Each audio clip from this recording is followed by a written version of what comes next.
My name's Eli, and today we're talking about Resident Evil. The original one, not the remake. The term survival horror may have been coined by Resident Evil, but it was not the first in the genre. In fact, the first, in essence, survival horror game released a whole 7 years before the first Resident Evil, in the year 1989, when a game adaptation of the film Sweet Home would hit shelves in Japan. The game centers mainly around the plot of the film, where a group of filmmakers venture into an old mansion and attempt to find and recover a deceased artist's frescoes. Frescoes are these types of paintings. Yeah, I didn't know what that was until I looked it up. Anyhow, that small synopsis might sound a little familiar, and that's because the director of Sweet Home, Tokuro Fujiwara, would later have an itch to develop a pseudo-remake / sequel to the game, which would later become, you guessed it, Resident Evil.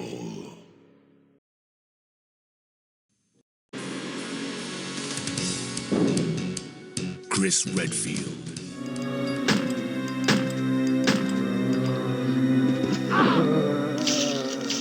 Jill Valentine.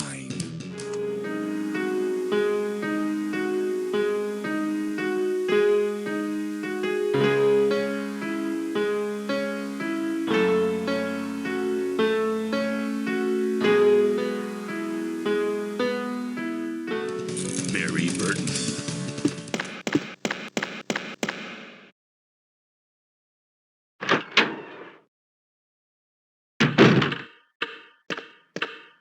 A dining room.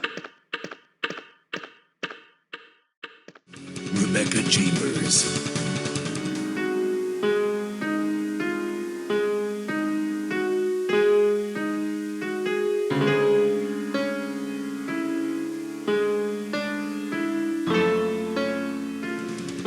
Albert Wesker. We don't have many bullets left, and we can't even protect ourselves. We're still in trouble. Chris, there are a lot of locked rooms in that house. Check them out one more time. There must be a place to hide safely. I'll look around the house a little more. Okay. Resident Evil. Around 3.5 years, give or take, after the release of Sweet Home, Tokuro had garnered a small but talented team around his goal. While Sweet Home released on the Famicom, a system that, at its core, only really had the power to push 2D games. This new game Tokuro and his team were crafting would take the elements of atmosphere and gameplay basics from Sweet Home and throw it into the world of 3D, utilizing the power of Sony's first PlayStation. With Tokuro's now final decision on a console and base of concept, Team Horror got to work on this new 3D horror game. The game went through many major changes, with some, for example, being originally the game was meant to be spread out across 4 mansions, with each mansion being a bit different from each other. To continue, the list of playable characters was also going to be the number 4. The cast included a familiar Jill Morrison, a cocky Beam Mercurio, a half-robot, half-man cyborg Heinrich Gelser, and a secret unlockable 4th comedy relief character, Ed Dewey. Fun fact, Ed here is actually a character born from inspiration of the actor Eddie Murphy. I got no pulse. John. Lisa, not now. I'm trying to save somebody here. Honey. Hey, Lisa, please. I thought that was an interesting fact. Also, you probably noticed this guy next to the other 3. Yeah, the robot man dude. The cyborg, yeah, so he's actually leftover remnants of the director's original vision of the game. Yes, Shinji Mikami himself actually didn't come up with the whole zombie and giant monster stuff. He originally had a view for Terminator-like robots to be the player's constant turmoil.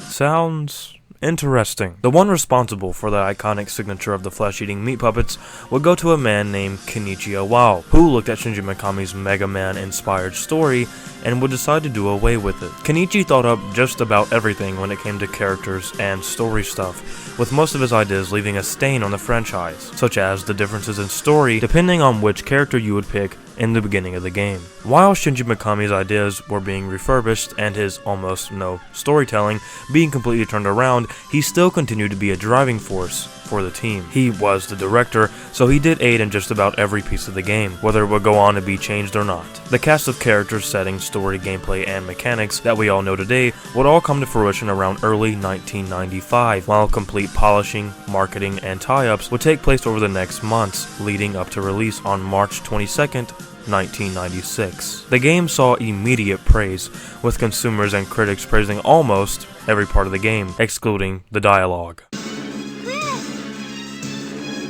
Take this file with you. Change the information in it in order to make the potion and kill the root. Becca, please.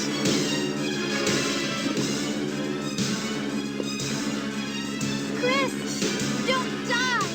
The first title would spark an entire ever-growing franchise, with spin-offs, films, comics, you name it, but does this almost 30-year-old game hold up to today's standards, and even when considering that the remake is remarked as the definitive version? And if so, why?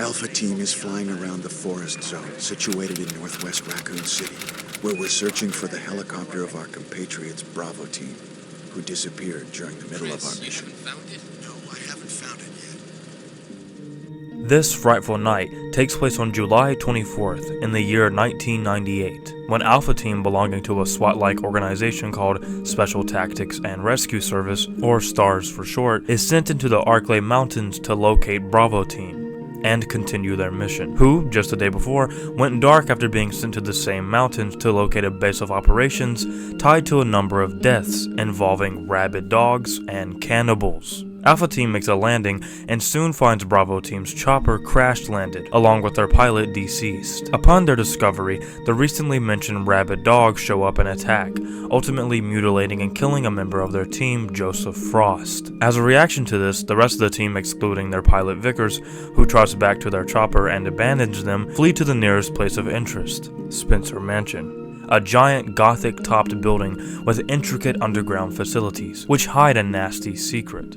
The group, now consisting of Chris Redfield, Albert Wesker, Barry Burton, and Jill Valentine, rush into the mansion's main hall and exchange words, until being caught off guard by a muffled gunshot. Now, before we continue, this is where I gotta bring up the whole two branching character stories thing, as depending on which character you click on the menu, varies what experience you have in almost every aspect, as you can see here.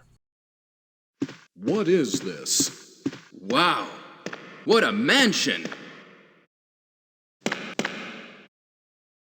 Captain Wesker, where's Chris? Stop it! Don't open that door! But Chris is... What is it? Maybe it's Chris. Now, Jill, can you go? I'm going with you. Chris is our old partner, you know. Okay, let me handle this. Stay alert!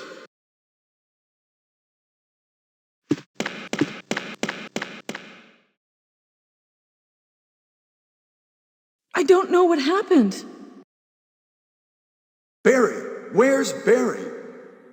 Well, I'm sorry, but he's probably...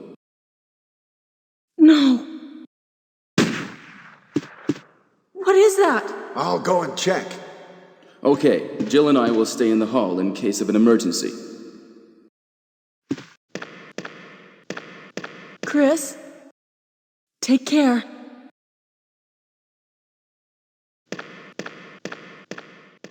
For length's sake, I'll be strictly going over Chris's story, and only dabbling in Jill's when I feel it is necessary.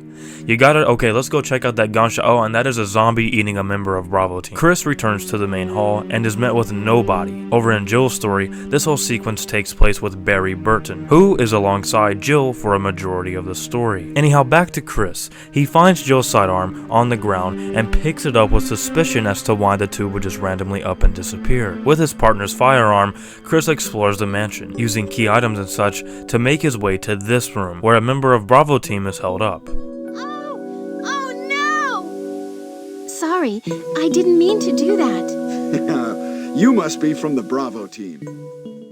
This is Rebecca Chambers. She tells us that basically the same thing happened to her, what happened to Chris. She was coming out of their crashed chopper and had nowhere else to go, so she made her way into the mansion and has been in this room ever since. Chris attempts to leave, but is interrupted by Rebecca, asking him if she could tag along with him. Go out to search for the other members. How about letting me come with you? All right, let's do it. Yes, sir. I'll do my best.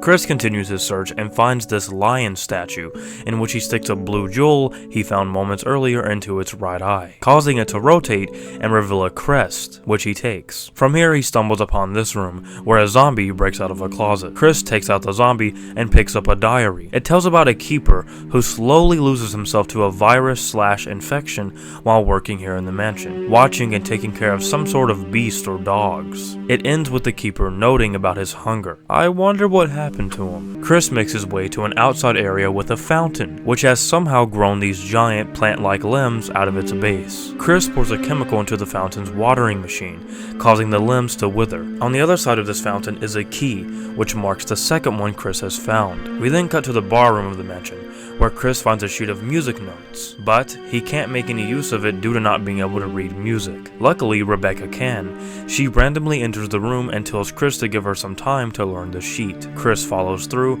and returns moments later to find her perfectly replicating the sheet. Through her pianoing, a wall in the room lifts up, revealing a statue with a gold emblem placed below it. Chris swaps out a normal emblem he found earlier, and doing so, he leaves the bar room and places the gold emblem in the place he found the normal one, which causes this grandfather clock to slide to the left, revealing another key for Chris to obtain.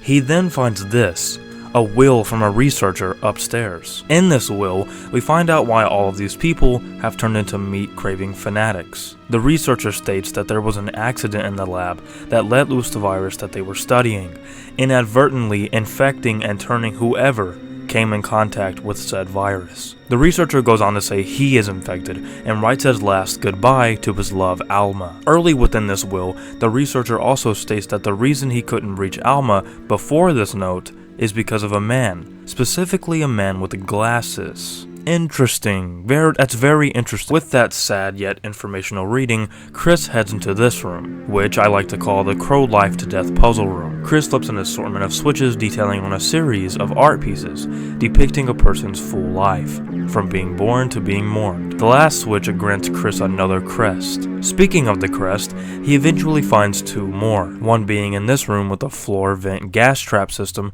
and the other in this room.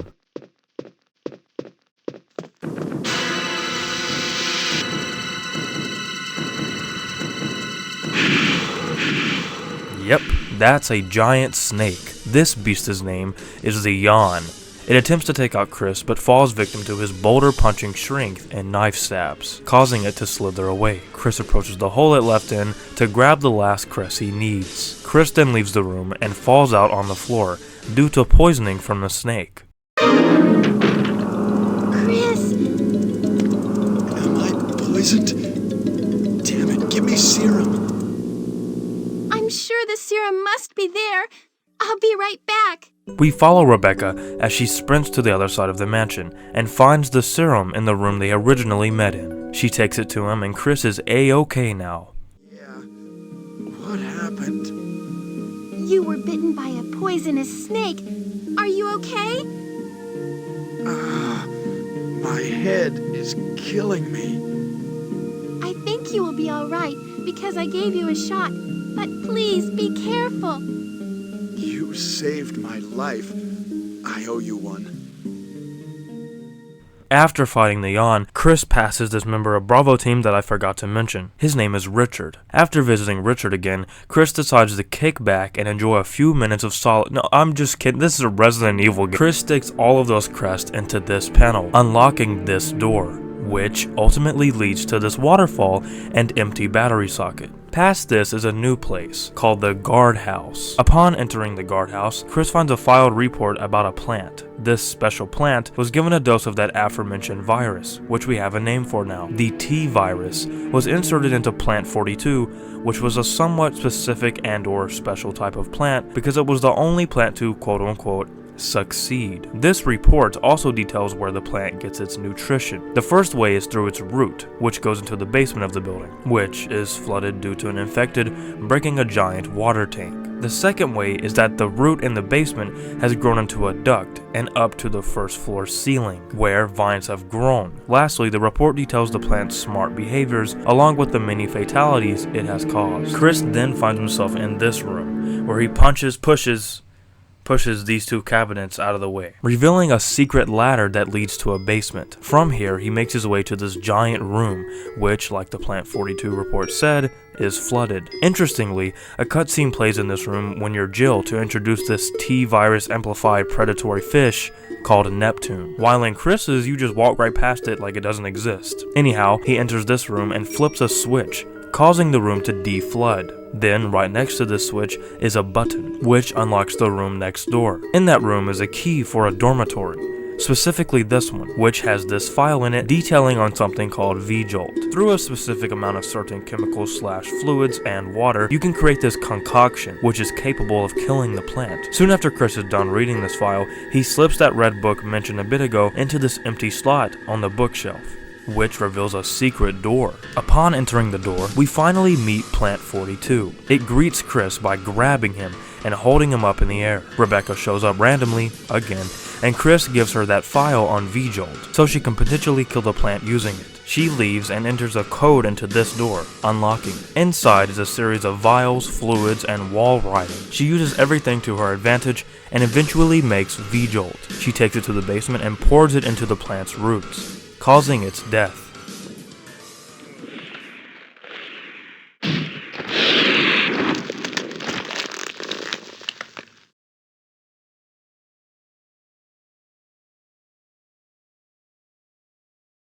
Or not, Chris blows the thing to smithereens. After its actual death, he grabs the last mansion key that somehow ended up in this room. On his way out of the place, he bumps into Wesker. Chris, surprised he's alive, asks him if he's seen Jill.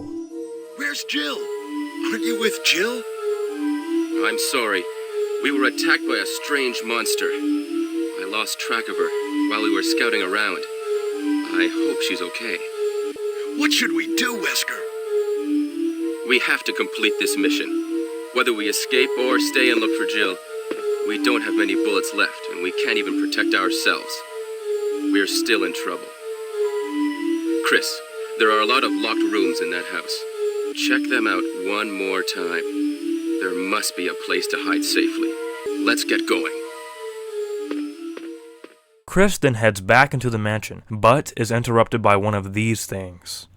A hunter. I hate these things, I hate them. Anyways, excluding my hate for them, Chris finds himself in this room, where he picks up a book titled Doom Book 1, which holds the Medal of Eagle. We then cut to this room, where the yawn returns. Chris shoots it down, but before it dies, it strikes a hole into the floor. It shrivels up to death, and Chris jumps into the hole. Now this is another major difference when comparing the two stories, as in Jill's story, Bert suggests to Jill that she should go down into the hole, via a rope he found. She follows through, and Bert accidentally drops the rope. He tells her to wait and he'll be back with another one. Here you can either do what I did and leave him, or you can do as he told you and wait for him to bring another rope. And as it turns out, if you do what I did and leave him to venture deep into the hole, spoiler alert, he actually ends up dying at the end of the game. Yeah, he dies because you didn't wait for him to get a rope. Yeah, I thought that was odd, in a very silly way, but nonetheless, back with Chris, he continues down into the hole and finds a MO disc, which is the first of the 3 in the game. He continues until running into a zombie that has exceeded expectations.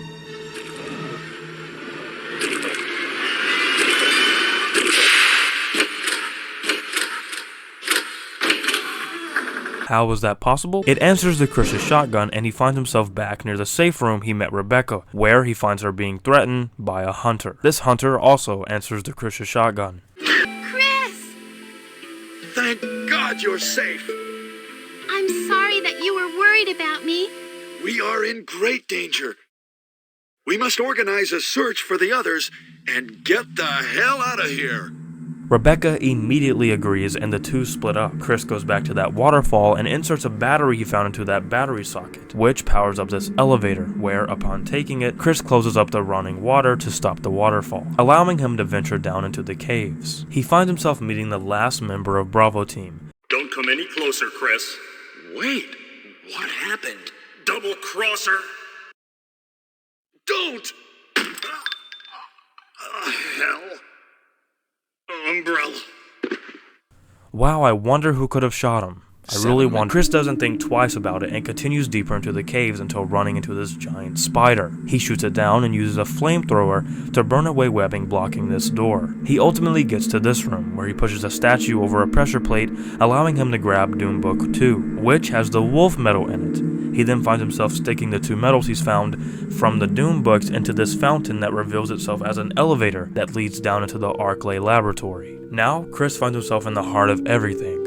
To begin with, he finds this fax, which details about the worries a person has dealing with the recent spreading of the T-virus. This person goes on to say that all of the chaos from the subjects and the T-virus breaking out is actually all a success in research terms, which sounds like some chaotic stuff, if we're going to be honest. Anyways, the person wraps it up by telling whoever was supposed to receive this to act on covering up stuff and trying to keep state police and stars out of the way. Well, this person clearly didn't get the message. We then find ourselves in a projector room where we pop in a slideshow presentation. This slideshow presents us with different BOWs, or bioorganic weapons, as a result of testing with the Tyrant virus. It shows us the usual. You got the zombie dogs, that fish I mentioned earlier, the annoying hunter, and then what is that thing?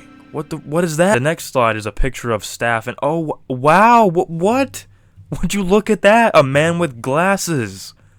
What? Right across from this projector, Chris finds a lab key and leaves the room. To use the lab key to get to this room, he pushes some boxes over a set of floor vents and uses a step stool to climb into vents that lead into here. A beautiful sight. From this room, he makes it here. He turns on a power surge thing and heads to another similar area. He turns on power to an elevator and then makes it to said elevator. But before he goes in, Rebecca cuts in. Rebecca, you're safe. I saw you in the garden. I've caught up with you at last. Well, I'm glad you're all right. Don't go out alone. Yes, sir. The two head down and meet Wesker, where he begins to reveal his evil plan. Who could have guessed? I would never work for a company like Umbrella. And Wesker, you were formerly with Umbrella. What do you mean? Since when have you been an Umbrella agent? And a traitor to the stars? Now you're wrong. I was formerly with Umbrella, yes. But now I'm prepared to face anything. Even getting rid of you vigilante stars. You killed them with your own hands. Did you kill Enrico? Really? Yeah. Like this. What? Wow. She really just went out like that. Don't move. If you do, I'll kill you. Chris, I have something to show you. Now, walk. Wesker takes Chris to observe this abomination in a tube. That's right. This is the ultimate life form. Tyrant. Chris? Stop it. Wesker, you're pitiful. This is your savior? You say this failure is your savior? He lets the Tyrant out of its glass container, with it immediately looking at Chris. But it changes its mind. What? Don't come this way!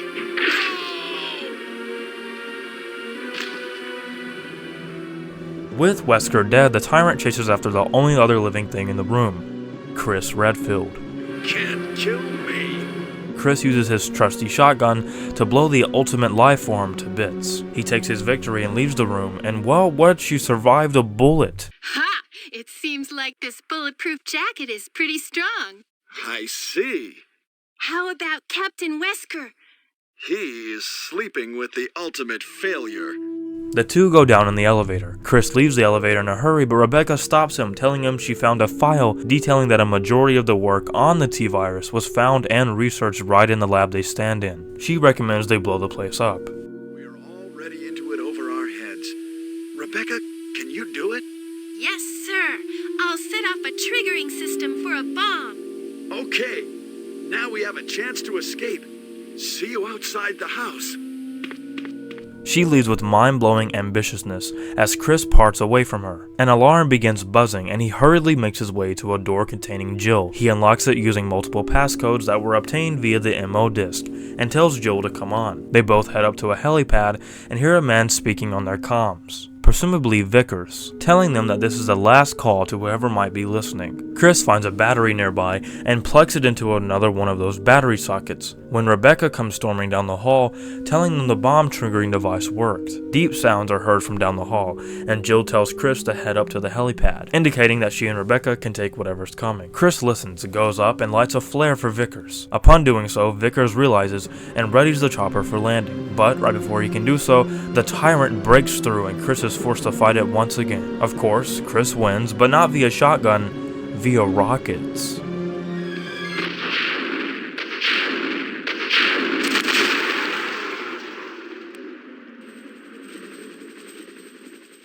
Vickers, witnessing Chris's victory, lands and picks up the 3 remaining members of his team. The chopper flies off as an explosion erupts behind them.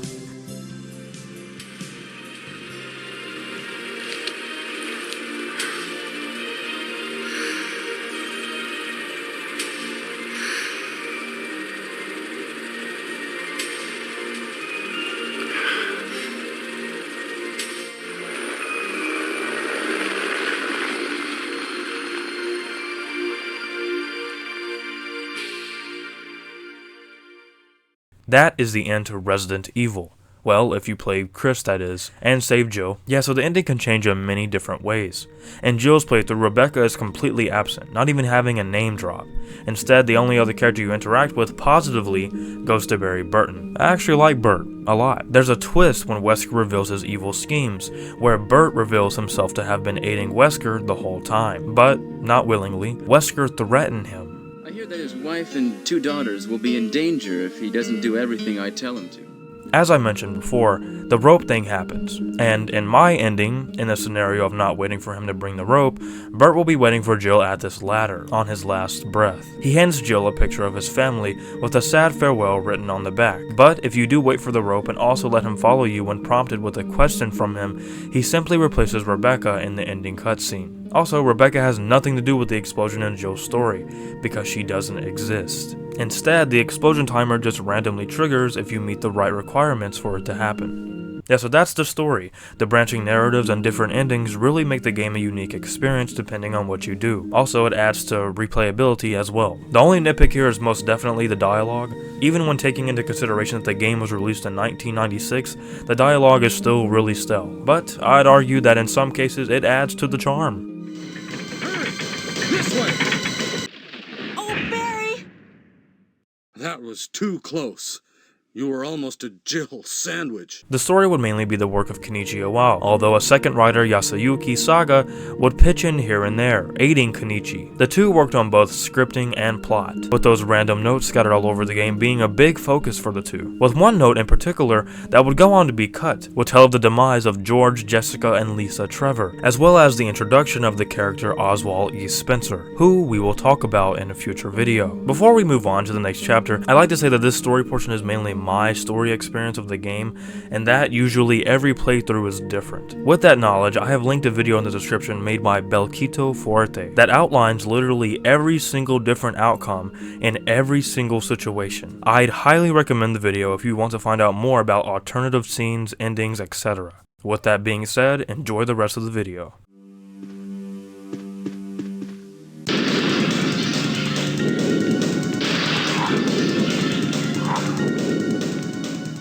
The first button you press is on the menu to start the game, in which plays the iconic Resident Evil.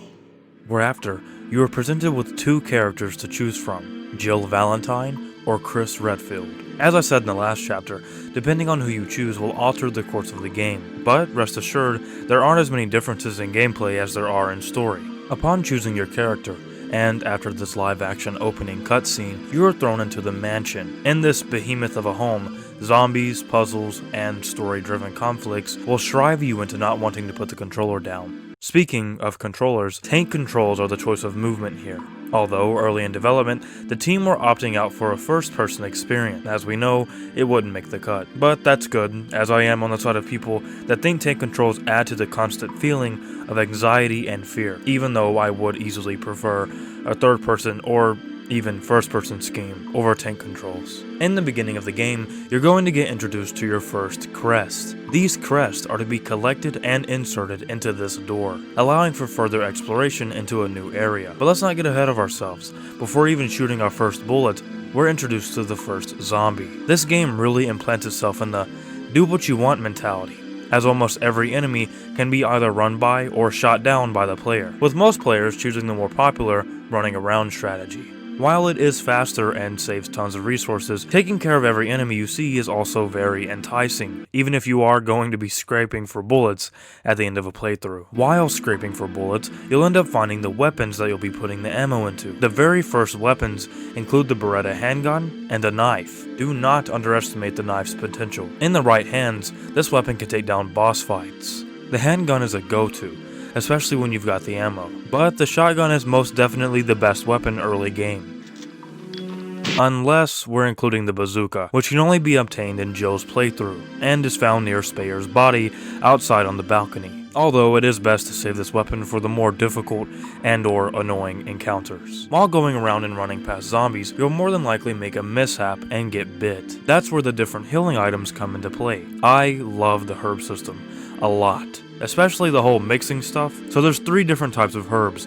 A green herb, which simply just does a little bit of healing when used, a blue herb that gets rid of poisoning, and a red herb, which amplifies whatever herb it is mixed with. The best mix in the game is by far green and red herb, which fully heals when used. You can also get the same effect with mixing 3 green herbs, but in addition, there are also a few more notable mixers. You can mix 2 green herbs to get a bit more healing than you would with just using one singular herb. If you get poison, you can mix the blue herb with any other herb to get rid of that effect. And lastly, as I mentioned with the red herb, anything you combine it with will be enhanced. In addition to the herbs, you also have the first aid spray, which when used, fully heals. But after you've healed and searched a few areas while also taking out a few zombies, and perhaps getting jump scared by this hallway, you might want to save your progress. That's where ink ribbons come into play. These items allow you to save the game, but be wary, as they are limited.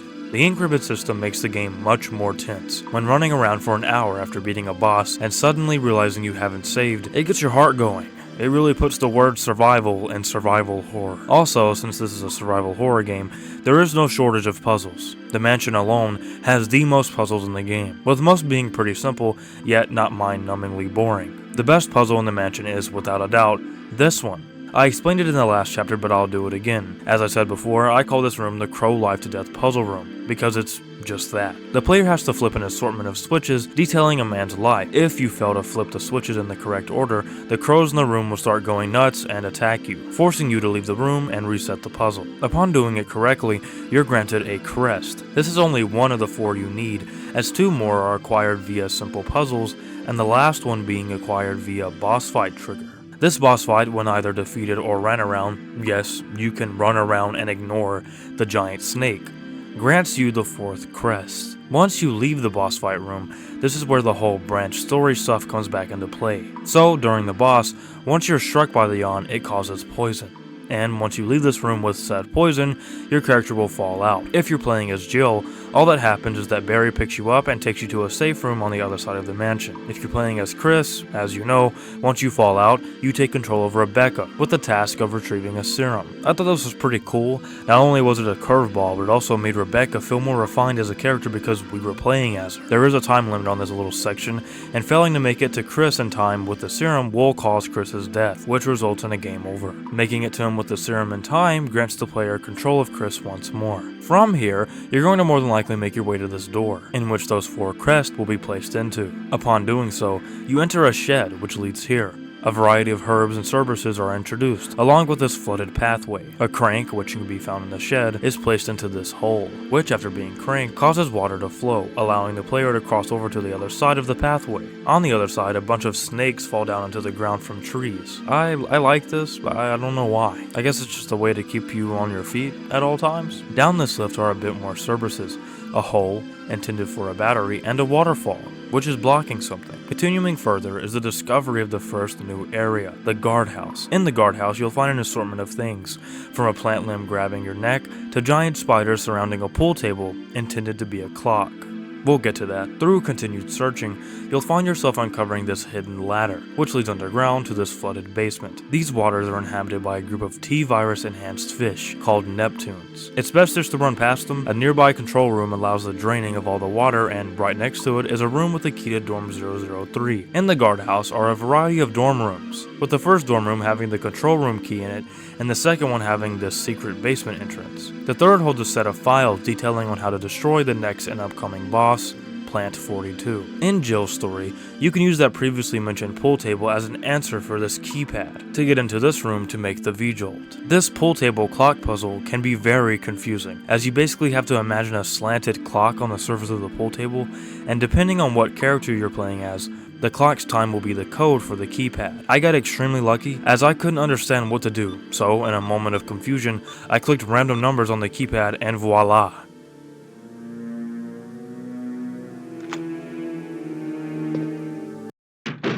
Over in Chris's story, Rebecca has to take this matter into her hands, as Chris gets swept up by the plant and is forced to stay put as she creates the mixture and pours it onto the plant's roots. After Chris is let go, you're able to finish the plant off to acquire a matching key. Before continuing, this boss follows the yawn in its footsteps, as it also allows for a wide variety of different things to happen. For example, in Joe's story, the V-Jolt is completely optional. You can fight and take down Plant 42 with absolutely no help from the V-Jolt, although Barry will assist you with a flamethrower, but this is only if you do not use the V-Jolt. If you do use it, Barry never shows and you fight it alone. So about the mansion key found in the room after beating Plant 42. This key, along with the other 3, are used throughout the mansion to unlock specific doors. Each key has an insignia detailing on what doors they open, like the helmet key that unlocks helmet doors. Why am I telling you this now? I thought we were out of the mansion. That's because we're going back to the mansion. Yep, that is something about this game. Almost everywhere you go can be backtracked. It's what creates that feeling of never feeling like there is a stone unturned. So back to the mansion we go, and boom, a new enemy type. These are called, as I've mentioned before in the last chapter, hunters. Say goodbye to the slow and dumb zombies, and say hello to the fast and still dumb hunters. While trying your best to avoid these things, you'll find this book, which holds a medal in it. A new weapon, in the fashion of a revolver called the Colt Python, and the yawn, again. While fighting it, it strikes the floor in its last moments, causing a hole. Once more, this boss creates differences depending on who you're playing as. As Jill, Barry comes to the room and incites her to go down. But as Chris, you just can jump down into the hole. Jill's is much more complex, as after you climb down into the hole, the game creates a choice. The rope falls down, and Barry tells Jill to wait for him to get another rope. If you continue forward into the hole, as I explained in the last chapter, he will die at the end of the game, locking you into not being able to save him. But as you can guess, waiting for him with the rope will keep him alive and allow you to save him at the end. Anyhow, past this and going deeper into the hole, past all of the zombies and supplies, we find this library, which has the very first MO disc.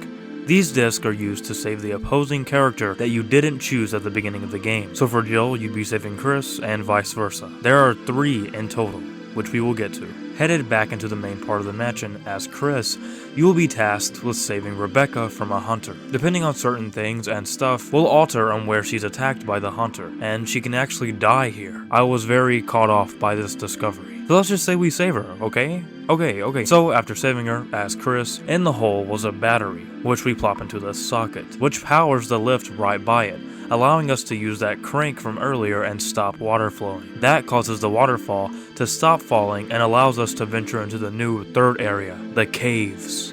Upon entering the caves, when playing as Chris, you can acquire the flamethrower. That is, after beating the 4th boss in the game, this giant spider called the Black Tiger. As Chris, you can use the flamethrower to get the webbing off this door, or as Jill, use the bazooka. Upon entering, Chris has to abandon the flamethrower before continuing forward, making the flamethrower the least utilized weapon in the game. In the next room, the next MO disc is found after dodging a boulder, along with a room that is secluded behind a wall, which is accessed using a different crank this time, one with a different shaped tip. In this hidden room is the next metal, which when inserted into the structure along with the other metal, unveils a secret elevator. The last area of the game is now open, the Arclay Lab. In this lab is a whole bunch of exposition, which I discussed in the last chapter, along with some new enemy types, a few puzzles, and the last MO disc. The one puzzle that stands out to me down here is the computer password one. So you find this note that tells you the login and stuff, but once on the computer it asks for one more password to allow the unlocking to a few doors. You find the password in this room where a painting is found. On this painting is an assortment of words written in Greek,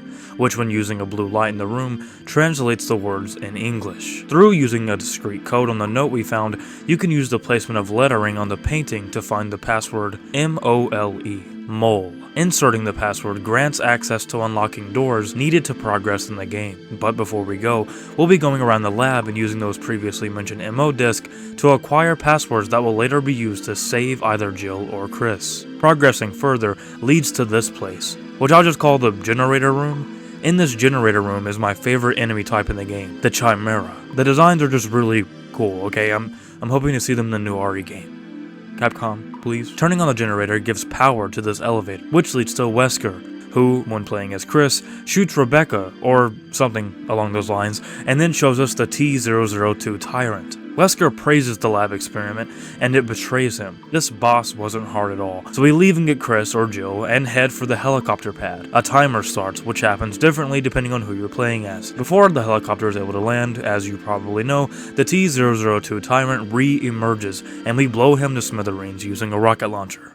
As I said in the last chapter, this game holds an assortment of multiple endings, which all change depending on what character you choose, along with what choices you make with a given character. No matter whether you choose Jill or Chris, you're open to 3 different endings. The first being the worst ending, one where Barry/Rebecca are killed, Chris/Jill isn't saved, and the lab doesn't explode, allowing the Tyrant and the lab to live on. The second one is what I call the okay ending. It's like half the ending of the worst ending. You either save Jill/Chris or save Rebecca/Barry, and no in between. And lastly, the good ending. This one you can probably guess what happens. You save everyone, you fully beat the T-002 Tyrant, and the lab goes up in flames. All of the gameplay elements, from inventory to boss battles, were constructed mostly by every Team Horror member, with Tokoro and Shinji being the main contributors. Overall, I think the gameplay is great. It never gets old and always keeps you on your feet. As I mentioned before, literally almost everything in this game will live on in further installments, proving the title of this video.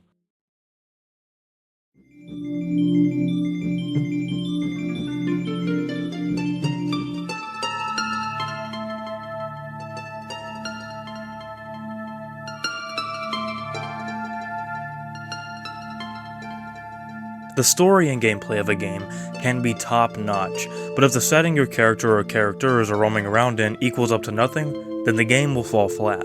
Luckily, this game is nowhere near that. From a gothic, almost unending giant mansion to a bleak and mysterious lab, Resident Evil in all honesty has some of the best atmosphere and settings in all of gaming. The mansion is the best example of this, as on paper it would seem to be overwhelming to the player. But luckily, it isn't, as every time you think you've explored every corner of a room, you'll begin to backtrack and find something, whether that something be just simply ammo or an entire underground section. This, for me, makes the mansion feel so vast. It layers the atmosphere of the game to make you feel as if you have an entire section waiting behind a door you haven't opened. Also, not to mention, the mansion introduces the player to everything. The first zombie, the first Cerberus, the first weapon, the first puzzle. I can keep going, but even after you've played the game a dozen times, the mansion still doesn't feel empty, if you know what I mean. The only game for me that's come close to this is Silent Hill 2. Yeah, call me cliche because I'm comparing the two, but hear me out. Silent Hill 2, in my opinion, has the best atmosphere ever, and just like in RE, you'll find yourself backtracking and finding entirely new sections of the game that have been right under your nose from the get-go. Following the setting, which is all linked via this path, the guardhouse, the caves, and the Arclay lab, while all much smaller than the mansion, also have this same feeling, as each setting has their own sub-area, creating that aforementioned feeling of vastness. The guardhouse has a lab-like basement, the caves have this stoned park-like place which leads to the lab, in which the lab has 2 sub-areas, this red generator room and the ending sequence where you first fight the Tyrant. Everything just feels so big,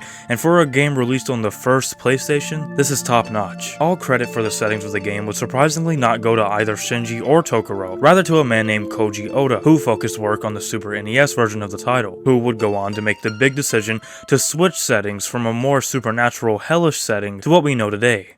Speaking of the game taking place in a hellish pocket dimension, let's talk about everything that didn't make it to the final cut. So yes, the game was originally going to take place in a realm not bound by a reality that would have a hellish setting and aesthetic, but this wasn't the only setting type of idea that wouldn't make the cut. In the intro, I mentioned that the game was originally supposed to take place in 4 different mansions. The first 2 would make the final cut, being the mansion we know today and the dormitory, which is what I've been calling the guardhouse. The other 2 mansions, which wouldn't make the cut, included a tower which would be accessed near a fountain and would lead to the underground labs, and the second being this big box marked Residence 4, which would lead to the helipad via underground tunnel. The Spencer mansion itself went through multiple changes, from the main hall having slight differences to entire rooms that didn't make the cut. Moving right outside the mansion, there was going to be a cemetery that extended off the courtyard, which would lead to the tower. The tower is most definitely the most popular piece of cut content, which is due to the fact that it honestly sucks that it's not in the game. It would have been a perfect detour right before getting to the guardhouse, and as I mentioned before, it would be the way to get to the lab, which is way cooler than a fountain. Anyhow, the tower would consist of 4 floors, which would garner a lot of army/militia supplies, along with an antenna at the top of its roof. I'd like to speculate that this would have been some way to contact help of sorts, but who knows. Moving on from the tower, we have the lake/boathouse. While this area does take up a good amount of space, there is little to no information on what role it would play. A lot of people like to say that this portion of the map would go on to be the inspiration for the Louisiana setting of Resident Evil 7. Speaking of Louisiana swamps, the next area is a swamp, along with a shack. This part of the map was going to have its own exclusive enemies, those of which would be a shadow under the swamp water and deep portions of the swamp that would swallow the player whole. The swamp then leads to Residence 4, which is another actual mansion. According to the concept art of Residence 4, it would have more than likely been similar to Spencer Mansion when it came to being huge and almost unending. But instead of zombies, it would have had spiders, which the cave system has in the final cut. Speaking of the cave system, Residence 4 would have had a tunnel that led to the heliport, in which, in the final cut, that tunnel was repurposed into the caves. The heliport, or helipad, looked much different. Instead of being on top of the lab, it actually would have had its very own structure, which would be reached via an elevator. And just like the tower, the heliport would have had communication equipment galore. This version of the heliport would go on to be scrapped due to looking too futuristic, sticking out like a sore thumb. That wraps up everything involving scrap settings and environments. Before we continue, I just want to give credit to ProjectUmbrella.net, which is where I'm getting all of these scrapped ideas from. They've actually covered everything behind the scenes when it comes to this game. The website will be linked below. Moving on, let's discuss scrapped monsters very quickly. Starting with zombie children. You can probably guess why this one was cut. The cut swamp area would have had its very own specific monster, the Mayfly, which would have had multiple stages, ending in a giant adult form. A giant deformed monster crab, which is the stuff of nightmares. The original Chimera looked like this, and were called fly men. Okay, let's blast through the small ones. A facehugger, centipede, cricket, leeches, rat, snake, mutated frog, mutated rodent, and a big worm. 2 bosses, Plant 42 and the final boss, the Tyrant, would both see changes in the final cut. Plant 42 simply changed in size with slight appearance shifts, but the final boss wasn't even supposed to be the Tyrant. Instead, it was supposed to be this monster called Dio, who for some reason would have been fully fluent in English. Weapons are a big part of the game, but there isn't really much to go over when it comes to cut stuff. Besides the rocket launcher looking a little different, and the removal of ground mines, which would have been cool to see, a puzzle dealing with an oil painting that would take place in the same room you'd find Kenneth would go on to be cut. The pickaxe and double security key items were both important items in accessing locked out areas. That's really it for puzzles. And now, for the biggest cut section, the story. This section is going to be all over the place. First off, Bravo Team was going to play a bigger part. The team, including Rebecca, were going to have much more exposition through dialogue, with a whole other member surviving alongside Rebecca. In a very early draft of the intro, upon Alpha Team's landing in the Arklay Mountains, a pack of Cerberuses would have surrounded the team's helicopter. The team attempts to make a stand, and the dogs attack Gwen, a cut character instead of Joseph. In the attack, just like the final cut, the team makes a run for the nearest place. In the mansion, the locked room after grabbing the shotgun was originally going to have spikes on the roof as the ceiling closed into the player. The bar was going to garner a zombie interaction that would trigger after picking up the musical score sheet. Skipping all the way to the lab, 2 characters, Chris and Rebecca / Jill and Barry, were going to talk on the topic of the meeting room and slideshow. Chris! Rebecca, you're safe. I saw you in the garden. I've caught up with you at last. But it's a strange place, isn't it? Is this a meeting room or something? Seems like it. What is it? A slide projector? Yes, I'll show you. Does it work? Yeah, let's take a look. I feel like we're having a secret meeting. Let's go. I think I'm beginning to understand. Now where are we? Looks like a meeting room. Does it work? I'm going to try it. What is this? Let's get going. You're quiet. What are you worrying about? Nothing. Don't worry.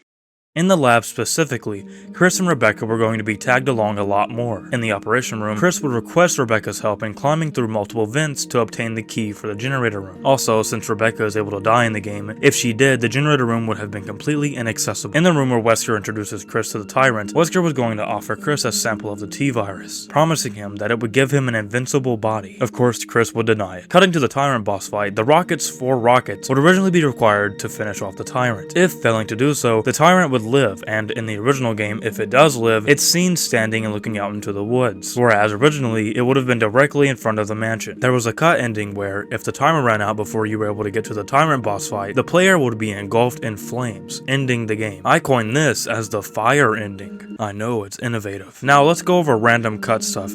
Nothing's really organized here. A popular alternate title of the game was Raisin parentheses Helix. The main villains of the game were going to be more cult-like. BOWs were originally BHWs, meaning biohazard weapons. Zombies were going to be controlled by Tyrant, revealing that Umbrella wanted the Tyrant to be this overruling type of character. The whole virus outbreak was originally caused by an accident that happened during a surgery on the Tyrant. Lastly, there was going to be an epilogue portion exclusively for Chris, detailing on his life years after the accident, revealing to us that he now has a daughter, who he lives in a small town with. Well, that was Resident Evil, the very first game in the series, which would go on to produce a whole franchise for Capcom. All in all, the game is amazing. Before I skedaddle, I'd like to say that if you enjoyed this video at any time, please let me know by liking, subbing, or commenting. Also, one more thing. If you made it this far in the video, I just want to say thank you. It means a lot. Skip to this time here if you want to just hear me say my goodbyes, but I'm going to take this time to explain why this video has taken so long and what has been happening.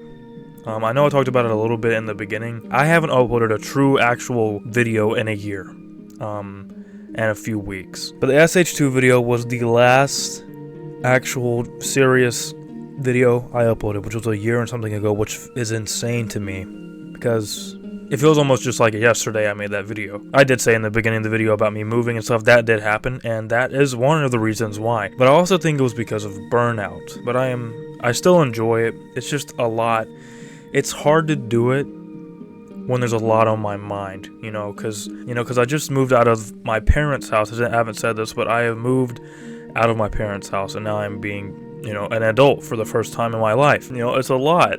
It's a lot. I'm pretty sure a lot of people can relate with me there, especially I am from America, the US, and the state of our country it's not in a preferable state. That's all I'm gonna say. I'm just gonna leave it there because I don't want anyone to hear that and get agitated if they do like living in current America. It's hard, especially like I'm getting personal here, but I am a low income person. Like I have a bare minimum entry level job, and it's just it's hard. Okay, it's stressful is what I'm trying to say. It's stressful. That's all it is. And I don't know, I've done the video. Completing this video is such a big accomplishment for me, and I don't think anyone can understand that because I've been trying to complete this video since the Marvel Rivals video, which was almost a year ago. Almost. I think it's like 8 months. It's understandable because I've moved 3 times since the Silent Hill 2 video. No, since the Marvel Rivals video, yeah. In 8 months, I have moved 3 times. I don't mean to lore dump or vent to you guys, but I don't know. I'm re-recording the outro because it didn't seem good enough, right? It was like 30 seconds. I don't want to do that, so I just wanted to come in here. I just want to talk. But this is supposed to be about Resident Evil, not my life, so. But anyhow, because I wanted to make an actual video explaining where I've been, like an actual video. I just wanted to get it out here. I just wanted to get off my chest why I haven't uploaded in so long. And I'm still going to do YouTube. I'm deciding on what game I should play. I'm going to put a poll on my account, I think. I'm going to put a poll. The contenders are Halo 2, Silent Hill 1, Resident Evil 2, And I think it's either going to be SH2 Remake or Dead Rising Deluxe Remaster. And maybe Resident Evil 1 Remake. Anyways, that was Resident Evil. And yeah, I hope you guys have a good night / evening, day, you know, whatever. Anyhow, I haven't said this in a really long time. My name's Eli, and until next time. Okay, so I know this is the end of the video and I just said goodbye, but I just want to come in here. I might start streaming on Twitch and or YouTube, but I'm just gonna start streaming. Like, I play games all the time. I'm playing Spider-Man 2 right now. I play Marvel Rivals here and there. I still playing that game, by the way. And like, I can just stream me playing games I'm making YouTube on. Like, the next game I'm gonna put a poll, like I mentioned a while ago. And if you want to vote on that, it will be up when this video goes live. My Twitch and everything, socials are linked in the bio, and I will announce on YouTube when I'm going live and stuff. I'll put a thing in the comments if I actually am gonna do it, if anyone cares, if you want to watch me. You know, that's really about it. Yeah, this is probably playing over like recommended videos. I'm just yapping. Anyhow, yeah, goodbye.